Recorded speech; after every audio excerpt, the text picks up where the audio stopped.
کو اس طرح سے خراج عقیدت پیش کی جاتی ہے۔ ہندوستان کی تہذیب میں، ہندوستان کی تاریخ میں حضرت امام حسین کو اس لیے مرتبہ ہے کیونکہ ہندوستان نے بھی ہمیشہ امن کی بات کی، ہندوستان نے بھی ہمیشہ اہنسا کی بات کی۔ ہندوستان دنیا کا شاید واحد ملک ہے کہ جس نے کبھی کسی پر بیجا حملہ نہیں کیا، کبھی کسی پر دوسرے ملک پر اٹیک نہیں کیا۔ یہ واحد ایسا ملک ہے، تو یہ سرزمین امن بھی ہے، اور یہاں اسی لیے امام حسین آنا چاہتے تھے۔ آج آپ دیکھیے کہ پورے ہندوستان میں ہر مقام پہ آپ دیکھیں گے کہ کس طرح سے مجلس و ماتم برپا کیا جاتا ہے۔ ابھی آپ نے دیکھا کہ یہاں پہ نہ صرف مسلم بلکہ ہندو بھائیوں کے بھی محلوں میں باقاعدہ ذوالجناح کا استقبال کیا گیا، ذوالجناح کو اس کو احترام ساتھ اس کی زیارت کی گئی۔ تو یہ ہندوستان ہے، یہ ہندوستان کی تہذیب ہے۔ اور دیکھیے ایک روایت ملتی ہے کہ جب حضرت امام حسین میدان کربلا میں گھرے یا انہیں اس بات کا اندازہ تھا تو آپ نے ہندوستان سے مدد مانگی تھی، اور اس وقت یہ بتایا جاتا ہے کہ یہاں سے 10,000 کا لشکر، ہندوستان سے 10,000 کا لشکر یہاں سے گیا تھا، جس میں براہمن شامل تھے، جس میں مراٹھے شامل تھے، اور جس میں مور سماج کے لوگ وہ شامل تھے۔ 10,000 کا لشکر یہاں سے روانہ ہوا، لیکن سفر چونکہ طولانی ہوتا تھا تو جب وہ کربلا پہنچے تو حضرت امام حسین شہید کیے جا چکے تھے۔ کچھ وہاں پہ فوجی جو ہیں وہ جناب مختار کے لشکر میں شامل ہوئے، جنہوں نے قاتلان امام حسین سے بدلہ لیا، اور باقی براہمن جو تھے وہ لوٹے، کچھ مراٹھے لوٹے۔ آج بھی آپ دیکھیں کہ یہاں پہ جو حسینی براہمن ہیں وہ پائے جاتے ہیں۔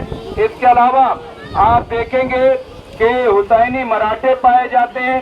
اور یہ میں آپ کو بتا دوں، یہ میں یوں ہی نہیں کہہ رہا ہوں، سنیل دت جو ممبر پارلیمنٹ بھی رہے ہیں اور جو بہت بڑے ایکٹر تھے، اداکار، ان کے بیٹے سنجے دت، آج بھی وہ لوگ مجلس کرتے، باقاعدہ اپنے یہاں علم سجاتے ہیں۔ اسی طریقے سے جھانسی کی رانی، آج بھی جھانسی میں جھانسی کی رانی کا باقاعدہ تعزیہ اٹھایا جاتا ہے۔ گوالیار میں جو مادھو راؤ سندھیا، ان کی سندھیا فیملی نے آج بھی وہاں پہ تعزیہ جو ہے اٹھایا جاتا ہے۔ تو اس طرح ہندوستان میں کئی مقام پہ یہ تعزیہ داری ہوتی ہے اور اس کا احترام کیا جاتا ہے۔ اور تعزیہ داری میں 2-3 پیغام دینا چاہتا ہوں۔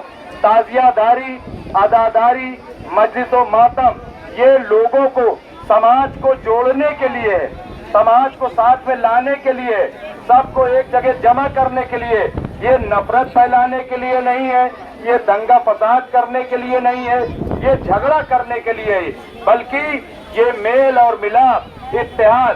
اور امام حسین نے یہی پیغام دنیا کو دیا کہ دیکھو ہم حق کے ساتھ ہیں، ہم سچ کے ساتھ ہیں، ہم امن کے ساتھ ہیں، ہم اہنسا کے ساتھ ہیں۔ اور اسی لیے آج پوری دنیا میں امام حسین کو یاد کیا جاتا ہے، خراج عقیدت پیش کیا جاتا ہے۔ اب یہاں پہ میں 2-3 باتیں بطور خاص عرض کر کے اور مجلس کو تمام کر دوں گا۔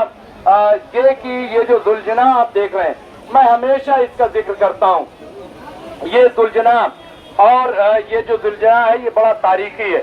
یہ رسول اللہ کا گھوڑا جس کی شبیہ ہم بنا کر کے یہاں پیش کرتے ہیں۔ تو یہ ذوالجناح، اس کی تاریخ یہ ہے کہ جب رسول اللہ پردہ فرما گئے اس دنیا سے تو جو ان کا اثاثہ بچا ہوا تھا، تو اس میں جو ان کا سامان تھا جب وہ تقسیم ہوا تو یہ ہوا کہ گھوڑا کس کو دیا جائے۔ تو اس میں یہ تاریخ میں ملتا ہے کہ ایک حلقہ بنایا گیا، سارے معزز لوگ کھڑے کر دیے گئے، اور اس میں امام حسین بھی کھڑے تھے، امام حسن بھی کھڑے تھے۔ تو یہ حلقہ بنا ہوا تھا اور یہ گھوڑا چلنا شروع کیا۔ چلتے چلتے چلتے چلتے روایت میں ہے کہ ایک مرتبہ یہ گھوڑا جا کر کے حسین کے پاس رک گیا، امام حسین کے پاس یہ گھوڑا رک گیا، وہاں سے اب ہل نہیں رہا ہے۔ لیکن لوگ سمجھ رہے تھے کہ بھائی اس پہ امام حسین بیٹھیں کیسے، کیونکہ